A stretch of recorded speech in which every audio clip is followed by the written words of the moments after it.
Hello there. I want to talk about some ancient wisdom from Indian scriptures that describe the four aspects to learning.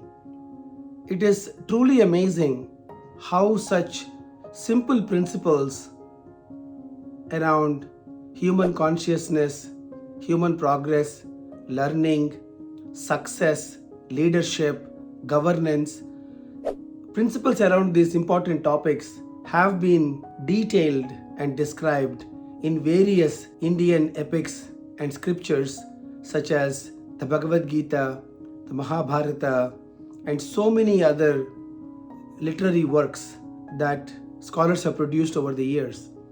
And what I have found to be incredibly inspiring is to find simple truths that are applicable even today.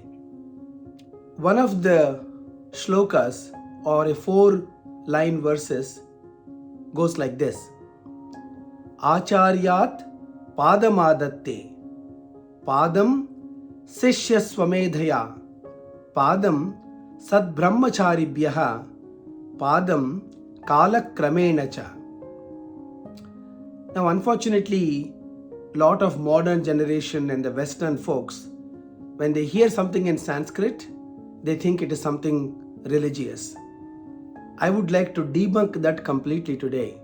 While many scholars have been trying and repeatedly clarifying that Sanskrit or Sanskritam, as they say, was a language. So a lot of books and daily conversations happened in that language. Just because they are in that language doesn't mean it sort of aligns itself to a certain way of thought or only to a certain section of people.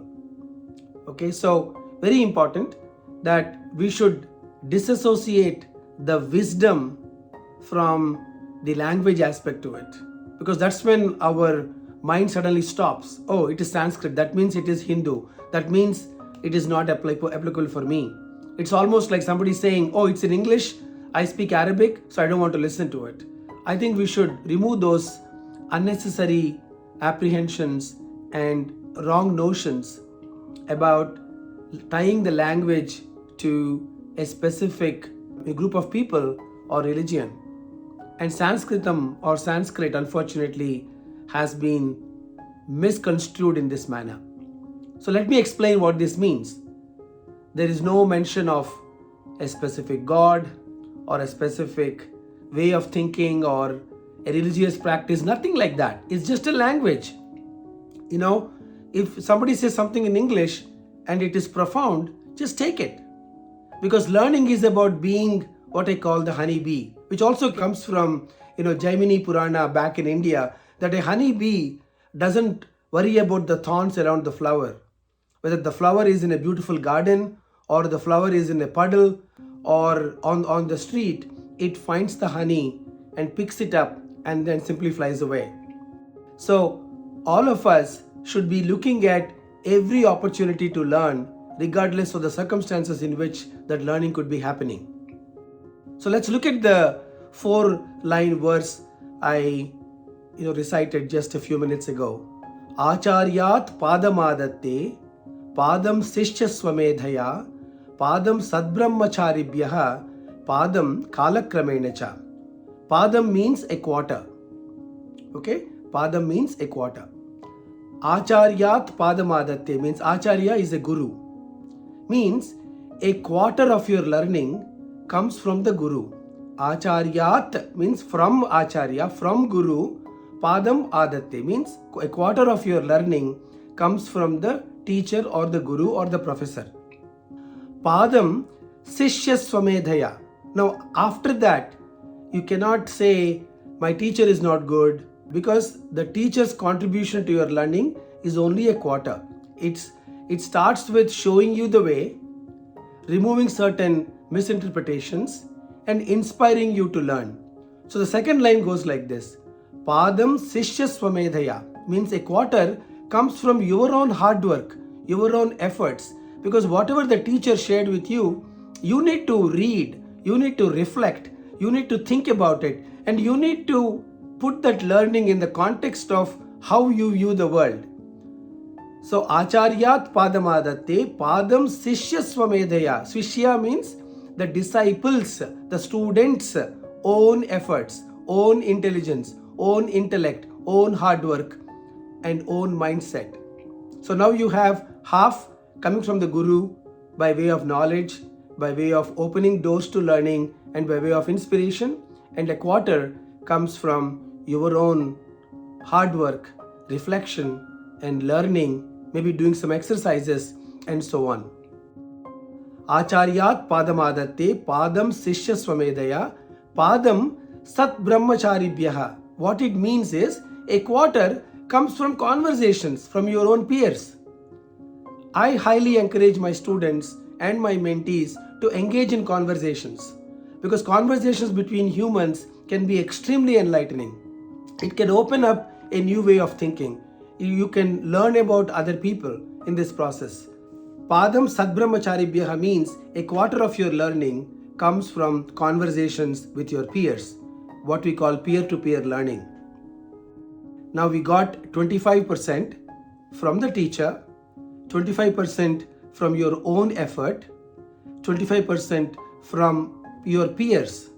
Padam Sadbrahmacharibhyaha means from your fellow students and peers. Learning cannot be in isolation. You have to engage in conversations. You have to form study groups.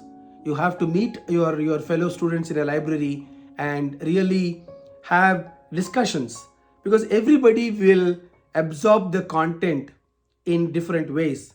Some are visual. They may draw a picture and show you how they have understood the concept.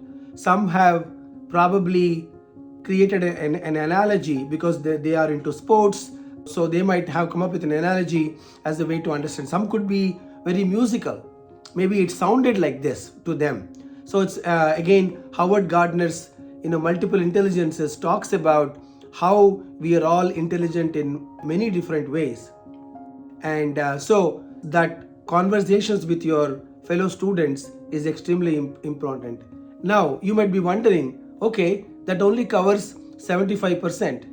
What about the other 25%? Padam Kalakramenacha means over time you will understand the remaining 25%. What a beautiful way to describe this, because there is no way, even if I sat down with you and talked with you about the theory of relativity of Einstein, I'm the best professor. Why? Even Einstein might come and teach you that. You will not understand unless you spend a 25% of the learning pie by reflecting on it. What did Einstein say? Can I look around my universe? Can I look at my everyday life and the nature around me and try to map that wisdom to what I see, and then read up a little bit more? If the Einstein's class is 1 hour, you may have to spend 4 or 5 hours on top of that. And then let me go talk to other friends. What did they think? What is their view of relativity, as an example? So I'm picking up a very tough subject. Then you will see how Einstein alone cannot make sure you get all 100%. Now the last 25%, whatever we do, however great the professor is, how much effort you put in, and how many conversations you have, there will be a certain piece of that wisdom that you will acquire over time. You will understand over time. The more wiser you become, the older you become, the more experiences you have, the more people you meet, the more situations life places you. That is when you will slowly start to understand the full picture of whatever concept you are learning. So this comes from a very ancient Hindu scripture, and again Acharyat Padamadatte Padam Sishya Swamedhaya Padam Sadbrahmacharibhyaha Padam Kalakramenacha. 25% comes from your teacher, 25% comes from your own effort, 25% comes from conversations with your peers, and 25% comes over time. Now look at the wisdom of this 4-line shloka or the verse, how beautiful it is, and share with me your comments whether it is true or not true even in today's life. Thank you.